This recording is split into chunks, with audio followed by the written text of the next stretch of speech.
Olá, seja bem-vindo ao canal, e hoje iremos fazer a leitura de mais uma obra de Neville Goddard, onde aprendemos a desenvolver o poder de sua mente e do seu eu superior. Mas antes de iniciar, peço que se inscreva no canal, deixe sua curtida e comente se esse livro te ajudou de alguma forma. Isso nos ajuda bastante para continuar a trazer conteúdos incríveis para vocês. Bom estudo! Experimente as Escrituras. Palestra realizada em 28 de maio de 1971. Neville Goddard. Desvendar o mistério de Cristo de todas as interpretações colocadas sobre ele é uma tarefa bem diferente. Enfrentamos todos os tipos de mal-entendidos sobre o mistério. A maioria das pessoas acredita que a história é secular, e a história tem algo a ver com alguma ocasião histórica, e não é. É a história da salvação. A coisa toda está acontecendo em você, o indivíduo. Não está acontecendo do lado de fora. Mas como convencer os homens de que isso é verdade? Bem, esta noite vamos tentar. Vou tentar explicar o que sei por experiência própria. A história contada de Cristo, e o termo chamado Filho do Homem, é um termo mais usado para descrever o Cristo, o Messias. Nos é dito no livro de Daniel, e como um filho do homem veio ao ancião de dias, e foi apresentado diante dele, e ele recebeu domínio, glória e reino. Daniel 7, versículo 13. Bem, domínio significa controle completo de todas as forças humanas e não humanas, controle completo. Isso é domínio. Glória é o próprio Deus, como nos diz no livro do Êxodo, eu faço a minha glória passar diante de ti, e quando eu passar. Êxodo 33, versículo 18 e seguintes. Então ele iguala a glória com o eu. Então aqui, é o próprio Deus. E agora reino, é simplesmente o reino onde um governante monárquico domina todas as coisas, o rei. No Novo Testamento se diz dele, que é a figura central, que ele é o Filho do Homem. Então ele faz esta pergunta: quem os homens dizem que o Filho do Homem é?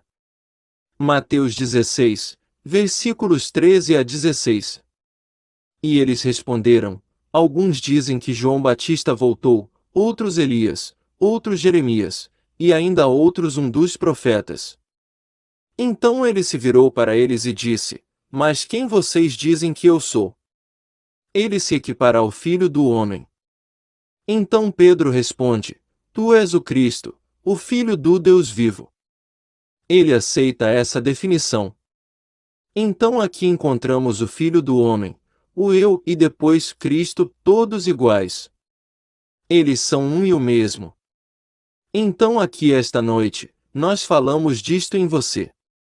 E quando o Filho do Homem, como nos é dito no 3º de João, como Moisés levantou a serpente no deserto, assim importa que o Filho do Homem seja levantado. João 3, versículo 14. Agora acabamos de ver que o Filho do Homem é o eu do homem. O pronome eu significa eu ou significa um. Então aqui podemos dizer: e como Moisés levantou a serpente no deserto, assim eu deve ser levantado, ou assim deve ser levantado. Não estou falando de nada fora de você. Esse eu é aquele mencionado nas Escrituras. Você deve ser levantado da terra, todos atrarei a mim. João 12, versículo 21. Este é o drama das Escrituras. Hoje o mundo, eu ouço na TV, leio nos jornais, e esses professores muito proeminentes e muito populares dos púlpitos e da tela da TV, estão falando dos sinais, e eles dizem que podemos ver os sinais do fim do mundo. Não há sinais. Você é informado nas Escrituras que daquele dia e hora ninguém sabe senão o Pai. Marcos 13, versículo 32. Não é para você receber o tempo ou os sinais. Atos 1, versículo 7. Quando o sinal vier, você o entenderá. Tudo acontecerá em você exatamente como descrito na história de Cristo, mas terremotos e convulsões da natureza, catástrofes cósmicas não têm nada a ver com o fim. Esta é uma história única sobre você. Não tem nada a ver com o fim do mundo. É o fim de sua jornada através da tribulação da experiência humana. Esse é o fim. Então vem, com uma rapidez chocante, o eu despertando em você. Não é outro, é você. Você é o Senhor Jesus Cristo. Você é o Senhor Deus Jeová. Você é a figura central das Escrituras. Não tem nada a ver com outro. Então, catástrofes. Bem, há um ano, em São Francisco, li no New York Times que a cada 24 horas temos aproximadamente 1.800 catástrofes naturais no mundo, como vulcões, terremotos, tempestades, tufões. Todos os tipos de coisas horríveis, mas a cada 24 horas ocorrem pelo menos 1.800 dessas convulsões normais e naturais da natureza. E, no entanto, aqui estão nossos líderes religiosos interpretando um terremoto, interpretando alguma convulsão de guerra. Você é informado. Haverá guerras e rumores de guerras. Mateus 24, versículo 6 e Marcos 13, versículo 7. Mas não é isso. Se alguém algum dia vier a você dizendo, veja aqui está o Cristo, ou ali está o Cristo, não acredite nele. Marcos 13, versículo 21. Não há Cristo fora. Cristo está sepultado em você, e quando ele vem, ele só pode vir despertando em você. Mesmo que alguém realmente o tenha completamente desperto dentro de si mesmo, não acredite que ele é o Cristo. Ele despertou em mim, o orador, mas eu não sou o Cristo que você está procurando. O Cristo que você está procurando agora está enterrado em você. E deve despertar em você como você. É o eu de você. O pronome pessoal, eu, isso é Cristo, mas o homem não sabe disso, e ele está olhando para fora por Cristo. E não há outro Cristo. Então, quando alguém lhe diz por causa de um enorme número de seguidores que ele pode interpretar os sinais, não há quaisquer sinais do lado de fora. Deixe-me mostrar-lhe uma pequena história simples. No capítulo 13 de Marcos, Marcos 13, versículo 1 e 2, e no capítulo 24 de Mateus, Mateus 24, versículos 1 e 2, é dito que ele se virou, depois de ter ouvido de seus discípulos. Eles disseram, olhe para estes prédios, falando do templo. Eles não são maravilhosos, significando que eles são para sempre. E ele disse, você vê esses prédios? Eu lhes digo que não ficará pedra sobre pedra, senão a que será derrubada. Nem uma pedra, tudo será derrubado. Então eles disseram, quando será? Agora, isso é chamado de pequeno apocalipse nas Escrituras.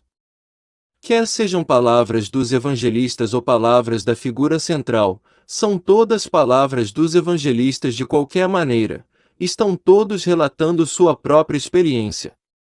Esses edifícios não estão do lado de fora. Então, quando Blake disse, cidades, montanhas, vales, todos são humanos, ele quis dizer isso, que em sua própria imaginação maravilhosa essas estruturas são erguidas. Estas são as crenças pelas quais você vive, e elas são poderosas em sua mente. O dia vai chegar, você vai ver. Eles parecerão, para você, externos a você mesmo, e são estruturas, são edifícios. No meu caso, no dia 21 de dezembro de 1960, vi uma cidade.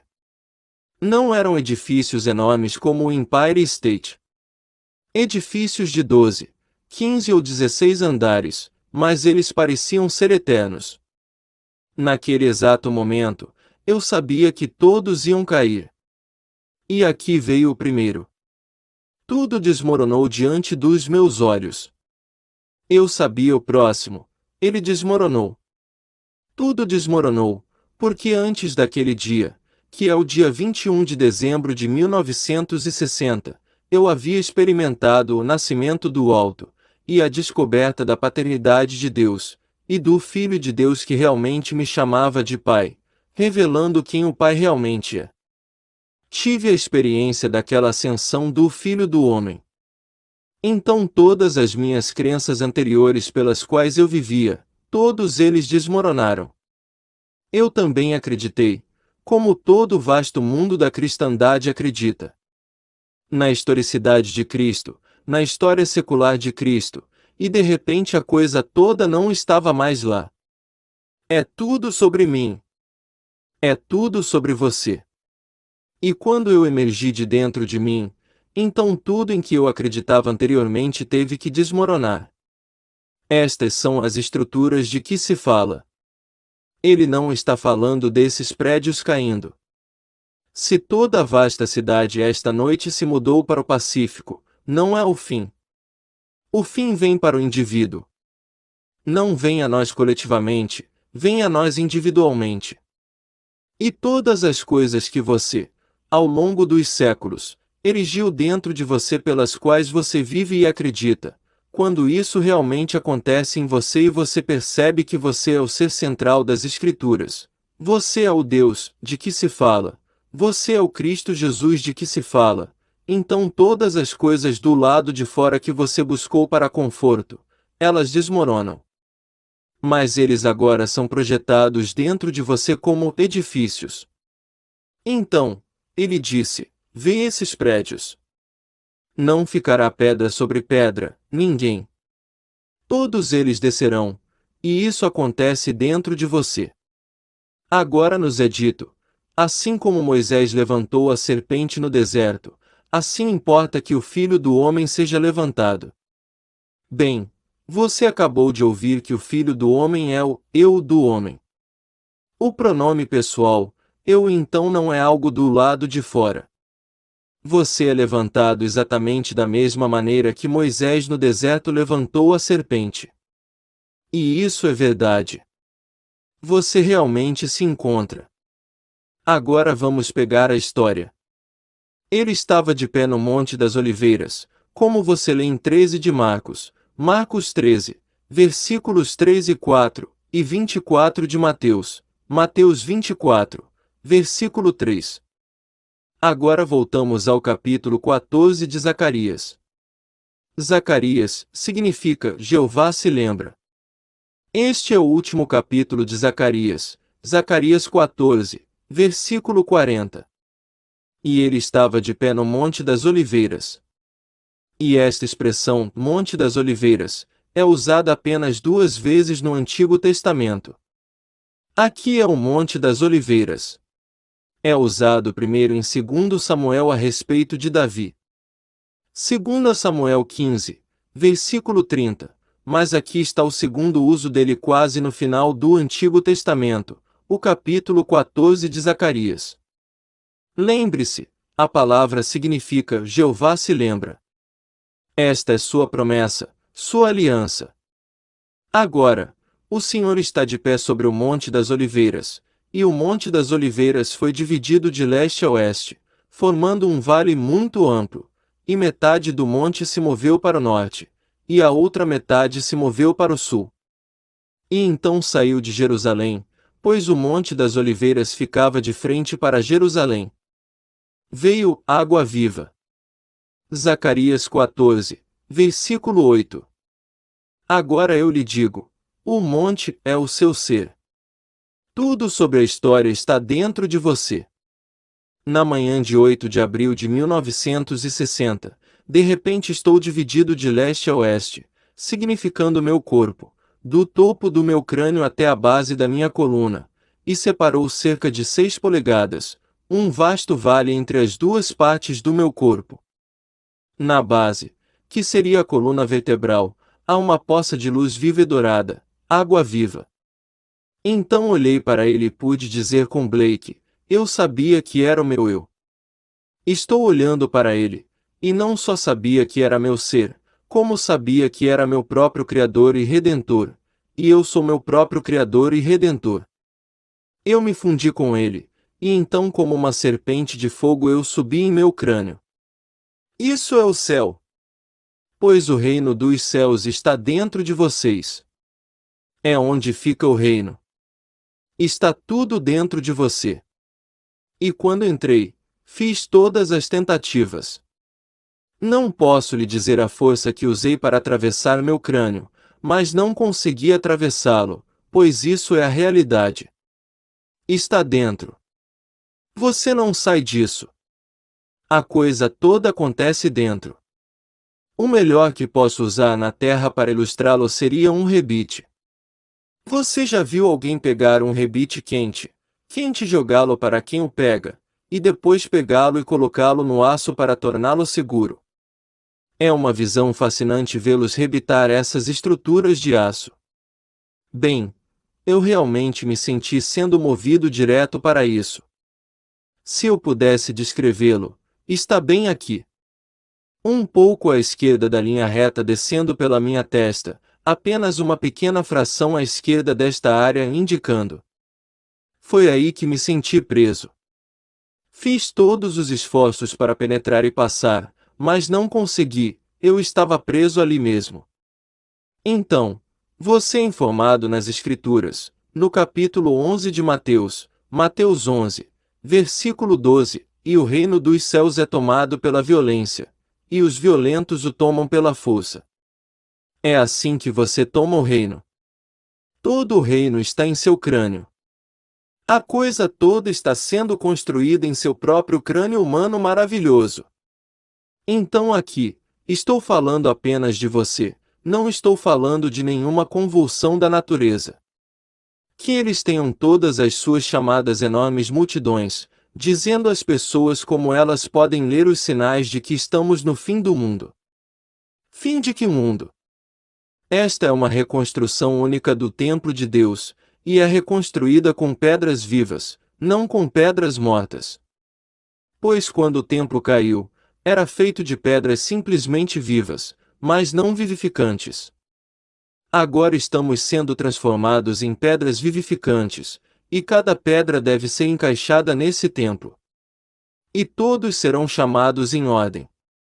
Não vai faltar um, posso te contar.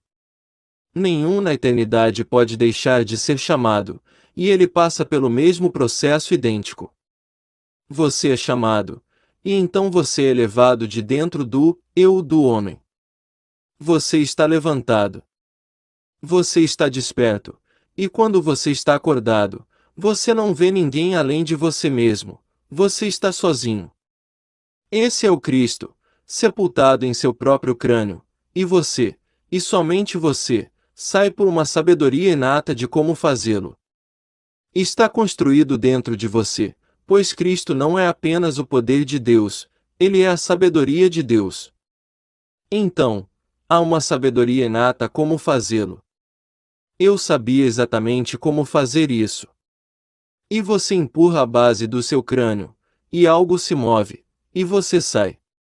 Quando você sai, e eu pergunto, quem fez isso? E você diz isso é Cristo. Esse é o Filho do Homem. Esse é o Filho de Deus que pode afirmar, eu e meu Pai somos um. João 10, versículo 30. No mundo, sim, pareço ser menos que meu Pai, pois agora estou fazendo um trabalho. Eu sou no mundo como aquele que é enviado, mas o emissor e o enviado são um. Eu sou apenas inferior ao meu eu. O remetente, quando estou fazendo o papel do enviado, mas retornarei ao meu eu, o remetente, e eu serei um com o meu ser, o remetente. Deixarei o mundo e voltarei para meu Pai. E eu e meu Pai somos um. Mas como explicar isso para aqueles que acreditam no Cristo do lado de fora? Quando ao longo dos séculos eles foram ensinados a acreditar em algum Salvador externo, e não a Salvador externo. Você, e só você, decidiu fazer o que fez.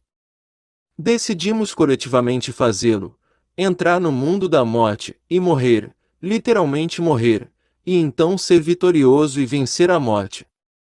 Isso é quem nós somos.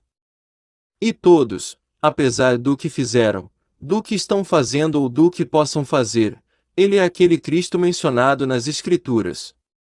E então, como dizer a um homem que, embora as imagens pareçam estranhas, na verdade são verdadeiras? Você se levanta como uma serpente ardente. Quem acreditaria nisso? Quem acreditaria que o Monte das Oliveiras é seu próprio corpo? Estou no Monte das Oliveiras e enfrento Jerusalém, e então é dividido de cima para baixo, como dito no grande 13 de Marcos e 24 de Mateus. Mateus 24, versículo 27, e Lucas 17, versículo 24. Como o relâmpago vem do Oriente e brilha para o Ocidente, assim seja a vinda do Filho do Homem. É um relâmpago, e você conseguiu. Você se divide bem no meio, e a montanha se parte em duas. Assim, o Monte das Oliveiras agora é cortado em dois de leste a oeste, e metade se move para o norte e a outra metade se move para o sul. E então fora de Jerusalém, porque você pode ver Jerusalém do Monte das Oliveiras. Vem água viva. E eu te digo, é água viva. É dourado, líquido, pulsante, luz viva. E quando você olha para ele, você sabe que é o seu eu. Como posso um homem saber que sou líquido, líquido leve? Mas eu sou. E eu me fundo com ele, e quando me fundo com ele, como uma serpente de fogo, vou direto para o meu crânio. Assim, como Moisés levantou a serpente no deserto, assim importa que o Filho do Homem seja levantado, da mesma maneira, depois que o monte é dividido em dois de cima para baixo. Quando eles estão olhando agora, como estão, eles vão para Jerusalém fisicamente. Eles têm essas enormes produções onde algumas nações lhes dão milhões para escavar todo tipo de coisas para tentar encontrar onde ele foi enterrado. Onde ele foi enterrado? O único lugar onde Cristo foi sepultado é no crânio humano, e é chamado nas Escrituras Gólgota. No livro de Lucas eles realmente o chamam pelo nome de Caveira. Quando levaram ao lugar chamado Caveira, ali o sepultaram. Lucas 23, versículo 33. Agora Gólgota significa caveira, mas é a forma hebraica de caveira. Falamos de Calvário. Bem, Calvário é a forma latina de crânio. E assim, a coisa toda é simplesmente seu próprio crânio humano maravilhoso. É aí que todo o drama acontece. Tudo acontece na imaginação do homem. Não há nada além de Deus, e Deus é a imaginação humana. E o drama de Deus está se desenrolando dentro de nós. Então, que ninguém lhe diga que eles podem ver sinais do fim do mundo. O fim dos tempos, mas o fim dos tempos, é o fim da tribulação da experiência humana. Esse é o fim. Não há outro fim. Você e eu passamos pelo inferno, e quando chegamos ao fim da tribulação da experiência humana, de repente, com uma rapidez chocante, a coisa toda explode dentro de nós. Então, você é informado, não pergunte. Vem como um ladrão na noite. Quando você menos esperar, ele virá. Portanto, esteja alerta, mas não haverá sinais. Esta geração busca um sinal, e não haverá sinal. Eu lhe digo, ele virá apenas, talvez à noite. Espero que sim. Eu sei que no meu próprio caso, fui para a cama tão inocente quanto em qualquer dia anterior. Foi um dia amável. Dei palestras para um público de 1.200. Saí para o brunch, porque não tomei café da manhã, com 2 amigos, marido e mulher. Fomos a um lugarzinho simples e tomamos o que eu chamaria de café da manhã. Não havia licor servido, e eu não estava com vontade de beber na hora. Tomei um café da manhã normal e simples, suco de laranja, bacon e ovos e café. Depois fomos pedalando por São Francisco. E naquela noite um amigo meu que trabalhava como verificador no Fairmont Hotel, que tinha que acordar cedo, apareceu. Ele tinha que estar no trabalho, eu acho, entre 16 horas e 30 minutos e 17 horas, verificando toda a comida que chegava. Então, nós jantamos bem cedo, tão cedo quanto o restaurante permitisse, e jantamos no St. Francis Drake onde eu morava. Tivemos um jantar de carne assada, um jantar simples, carne assada e uma batata assada. Tomei alguns martinis, mas posso contar. Isso é apenas um começo comigo. Posso ir a muitos, e isso não me atrapalha em nada. Posso levar 5 ou 6, isso não me incomoda. Eu tinha 2 martinis, simplesmente afiando minha pequena língua. Então eu subi porque ele tinha que ir cedo. E então, por volta das 9 horas, liguei para minha esposa, que morava em Beverly Hills, e liguei para ele porque somos todos amigos, e então ele se despediu um pouco depois das 9 horas. Isso não me incomoda. Eu tinha 2 martinis. Depois que ele saiu, eu me despi e me preparei para dormir. Eu estava muito cedo, então li um pouco de Blake, e então me virei para minha Bíblia, e eu devo ter me entregado por volta das 11 horas. Às 4 horas da manhã, essa vibração estranha e peculiar começou na minha cabeça, algo que eu nunca havia sentido antes. E minha interpretação do que senti foi: isso deve ser uma hemorragia maciça. Eu nunca tive nada de errado comigo fisicamente dessa natureza, mas pensei que deveria ser o que eles chamam de hemorragia maciça. Deve ser isso, porque eu não conseguia ver como eu poderia sobreviver ao que eu estava sentindo. Minha cabeça começou a vibrar, e a coisa toda era simplesmente como uma vibração enorme. Em vez de explodir meus miolos, comecei a acordar. Mas em vez de acordar na cama como pensei que faria, acordei dentro do meu crânio.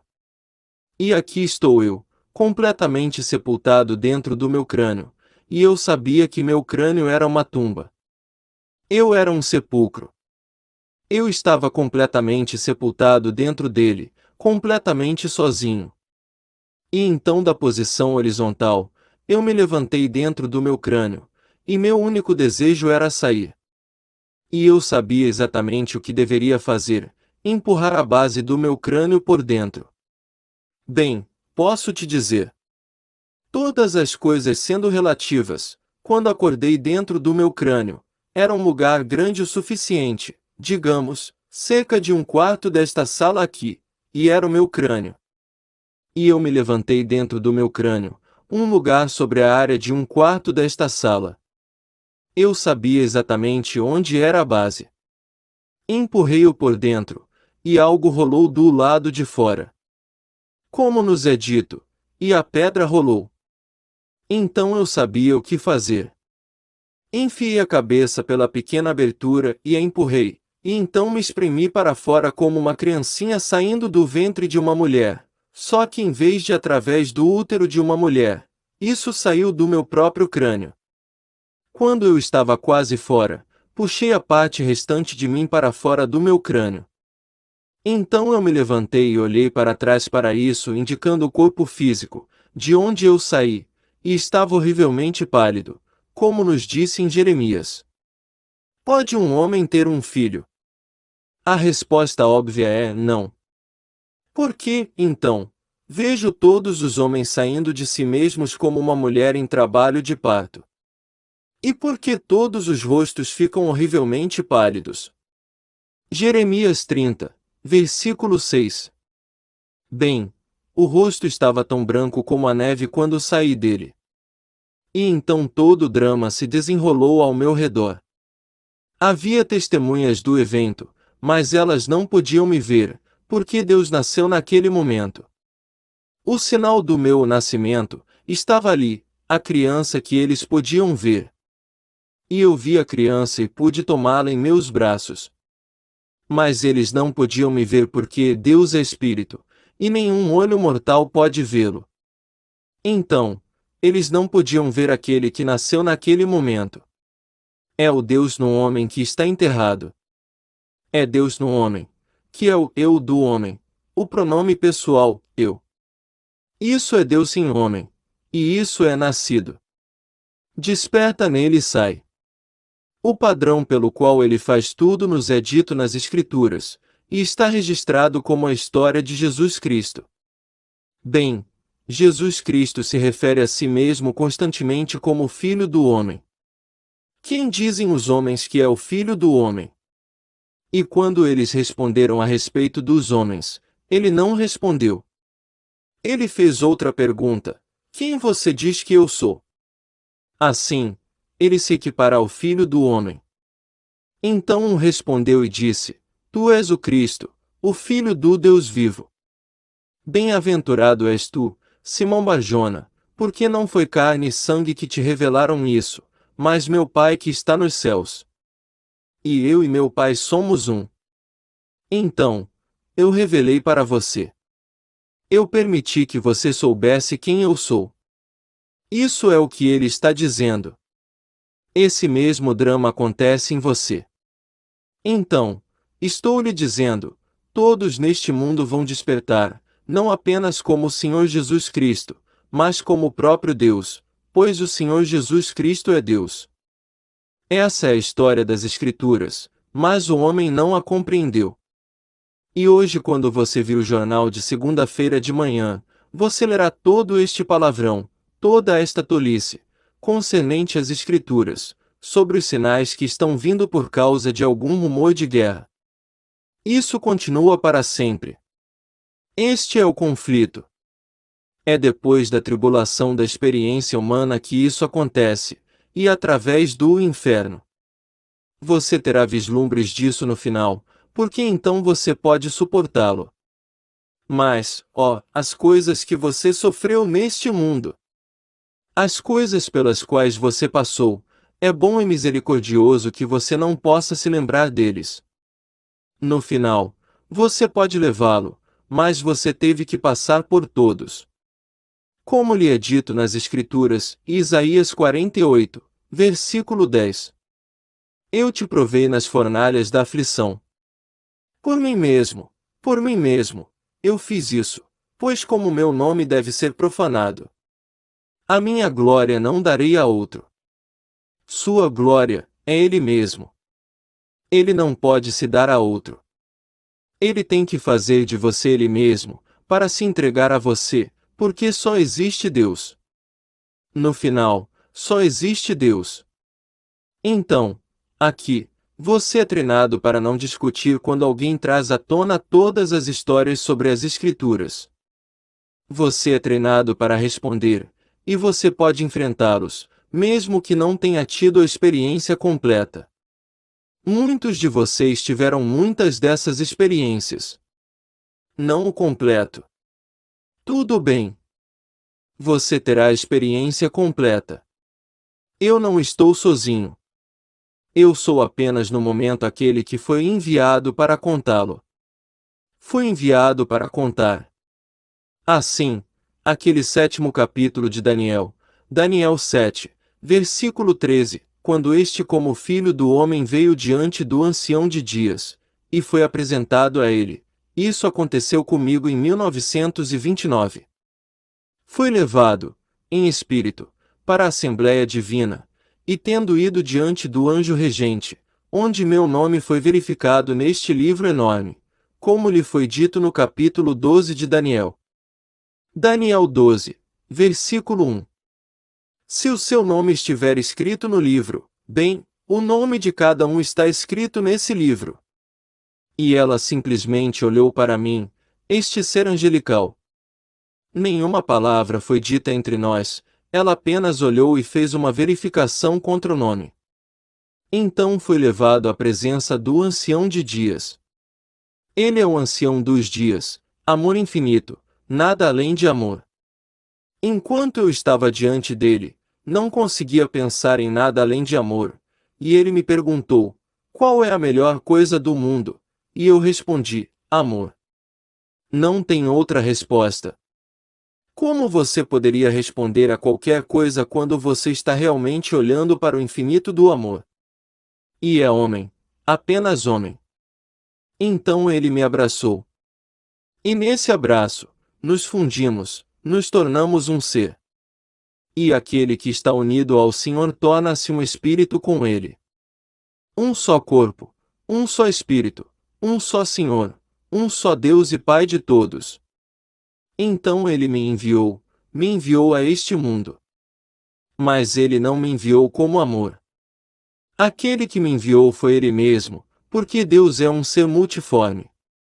Ele assume todas as formas, e aquele que me enviou foi o poder infinito.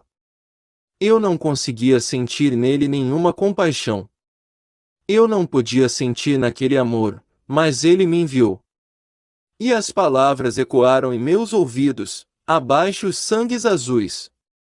Isso não significa que aqueles que se dizem proeminentes socialmente, não. Tudo isso é trivial de qualquer maneira. Abaixo todo o protocolo da igreja, todas as armadilhas do mundo exterior não significam nada. Eles não significam nada. Todas as cerimônias, todos os rituais, todas as coisas do lado de fora, para baixo contudo. Não a destrua, mas não se torne parte dela. Apenas ignore-o completamente. Bem, eu não posso dizer quantas oportunidades eu tive, daqueles que estão entrincheirados no protocolo das igrejas para se juntar a eles. Não precisei ir a nenhuma escola. Eles disseram: agora vou ordená-lo, e então você poderá fazer todas as coisas que fazemos por lei. Você pode se casar, você pode enterrar, você pode fazer todas essas coisas. Eu disse não, eu não quero parte disso. Essas palavras soavam em meus ouvidos, e eu simplesmente desobedeceria a ordem: abaixo os sangues azuis. O que significa protocolo? E aceitar a oferta. Um sujeito, ele tinha um público de mais de 6.000 pessoas. Ou seja, todos foram registrados, todos eles contribuíram todos os meses. E ele ofereceu tudo isso para mim se eu aceitasse. Eu disse: sinto muito, eu não aguento. Dê para outra pessoa, mas eu não posso aceitar. Eu tenho ordens que devo obedecer, e isso veio do ancião dos dias. Bem, ele não conseguia entender isso. Ancião dos dias. Estas são apenas palavras para o pregador médio. Eles não significam nada, são simplesmente palavras ociosas. E, no entanto, cada palavra é verdadeira nas Escrituras. Aqui está o ancião de dias, sem pai, sem mãe, sem começo, o ancião dos dias. Ele não tem origem. Você está diante dele, e ele realmente o abraça, e você se torna um agora, sem pai, porque tu és o pai. E como pai, você não tem pai. Você é o pai. Agora vai, abaixo os sangues azuis, abaixo com toda a igreja, todas as coisas externas neste mundo. Portanto, nenhum incentivo poderia me levar a aderir a qualquer ismo. Agora o fim dos meus dias, isso realmente não importa. Pelo menos, mantive a fé, para que eu pudesse dizer com Paulo, 2 Timóteo 4, versículo 8. Terminei a carreira. Combati o bom combate e guardei a fé. Agora está guardada para mim a coroa da justiça, que significa a coroa da fé. Eu tenho mantido a fé. Então, quando a pequena vestimenta é tirada agora, é pela última vez. Então, aqui estou eu apenas como um exemplo para você, porque vai acontecer com você. Se você está acreditando ou não agora, ainda vai acontecer com você, porque ninguém pode faltar na reconstrução do templo. Você é o filho do homem mencionado nas Escrituras, que é o título mais frequentemente usado como Cristo. Significa simplesmente eu, o pronome pessoal, eu ou um. Então, quando eu for levantado, esse é o filho do homem, e como o filho do homem deve ser levantado como a serpente, você pode dizer, quando eu for levantado, como aquela serpente ardente, e você será, assim como ele. É uma serpente de fogo. Você entra violentamente nesse seu crânio e é preso nessa área preparada para você. Todo mundo tem um lugar especial e único no cérebro infinito de Deus. E você não estará apenas naquele lugar único, você compartilhará o todo. Me corta aqui indicando. Tudo bem, isso é cortado, e dói. O corpo todo dói. Não me diga porque o dedo mindinho não é meu olho que o olho também não é alguma coisa. Todo o corpo sofre quando um pedacinho sofre. Assim, todos são encaixados no templo restaurado, e ainda assim cada um é o templo inteiro, pois Deus é um, e seu nome é um. Então, todos neste universo vão experimentar as Escrituras. E eu não posso lhe dizer a emoção reservada para você quando você experimenta as Escrituras. Algo muda. Você vê, nós começamos dentro da história. Essa é a encarnação quando Deus se torna homem. Deus se tornou como eu sou, um homem, fraco e limitado e restrito, para que eu possa me tornar como Deus é. Então aqui, começamos dentro da história. Então chega aquele momento no tempo em que vamos além da história. E isso se chama Belém, nós começamos. A encarnação é o nascimento de uma criança, e o nascimento de Deus é chamado de Belém, quando de cima Deus desperta e você é Deus. O eu, posso te dizer. Não há mais ninguém quando você acorda nesse crânio. Você não verá na eternidade Cristo vindo de fora. Ele está dentro, enterrado dentro, e ele se levanta de dentro. Ele é o eu de você. E como você saberia? Observe as imagens à medida que elas se desenrolam diante de você. Tudo isso pertence a Cristo. Aqui está a criança envolta em panos. O que eles dizem? Vá, e você encontrará uma criança enrolada em panos. Isso vos servirá de sinal. Que sinal? Que Deus nasceu. Este é um sinal de que o Salvador nasceu. Bem, o único Salvador no mundo é Deus. Eu sou o Senhor teu Deus, teu Salvador, e fora de mim não há Salvador. O 43º capítulo e o 45º de Isaías. Isaías 43, versículo 11, e 45, versículo 21. Se o Salvador nasce, o Deus nasce. E isto vos será um sinal de que hoje nasceu um Salvador. Onde? Em Belém. E Belém, e Jerusalém, e Sião, e a cidade de Davi são uma e a mesma coisa, e é o crânio do homem. Foi ali que ele nasceu, e foi ali que ele foi crucificado, e foi ali que ele foi sepultado. É logo ali. Então, eu lhe digo, faça sua parte plenamente. O que quer que você esteja fazendo hoje, jogue-o completamente. Que ninguém te assuste. Autopurificação. Esqueça. Você pode ser tão puro quanto tudo ao ar livre no olho de sua própria mente, isso não significa nada. Esta salvação vem de repente, do nada, como um ladrão na noite. E quando chega, você está completamente possuído. E então se desdobra dentro de você, e tudo o que você pode fazer é compartilhá-lo com os outros. Diga-lhes sobre isso. Oh, eles podem negar. Como eles vão? Porque eles conhecem sua formação física, eles não conhecem seu ser eterno. Então, eles conhecem seu pai e sua mãe e seus irmãos e irmãs, e eles farão a mesma pergunta: ele não é filho de José? O filho do carpinteiro? E como ele pode nos dizer agora que desceu do céu? Como ele pode nos dizer essas coisas? Aquele homem é louco, ele tem um espírito. Eu lhe digo, a mesma coisa vai acontecer com você. Isso não significa que de repente no mundo de César você vai se tornar um bilionário. Você é dono do universo. O que você quer com o bilhão quando você possui? Todos os teus são meus, e os meus são teus. Você não deseja os bilhões ou glamour ou reconhecimento, Nenhum.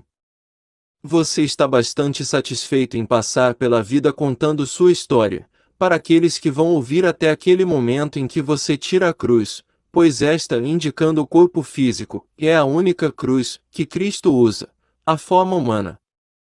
Você o tira pela última vez e se junta àqueles que o precederam no céu, e se alegra com eles. E então você saberá o que domínio realmente é, onde está todo o vasto mundo, no tempo. Você tem o poder de parar o tempo, mudar a motivação e começar o tempo. É isso que quero dizer com um domínio. Aquele a quem foi dado o domínio, você pode realmente pará-lo. No tempo de parada, tudo fica parado.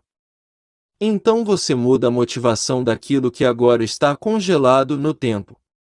Então você a libera dentro de você, não do lado de fora, e eles avançam, acreditando que eles iniciaram a mudança de coração para executar seu comando, porque você se tornou Deus. Agora é isso que quero dizer com quão difícil é tomar o mistério de Cristo e desvendá-lo para aqueles cujas ideias fixas o negam. Eles simplesmente vão se levantar e ir embora. Ora, ele é anticristo, dirão. Ele é contra o meu Cristo, porque eles pegam seu Cristo, e o colocam na parede e fazem o sinal da cruz para dar sorte. Isso é o que eles fazem. Eles vão à igreja e não podem atravessar o corredor, antes de encarar o altar e fazer genuflexão. Eu lhe digo, deixe-os em paz. E o que eu lhe disse esta noite, cada palavra é verdadeira. Estou lhe dizendo o que sei por experiência própria. Vamos entrar no silêncio.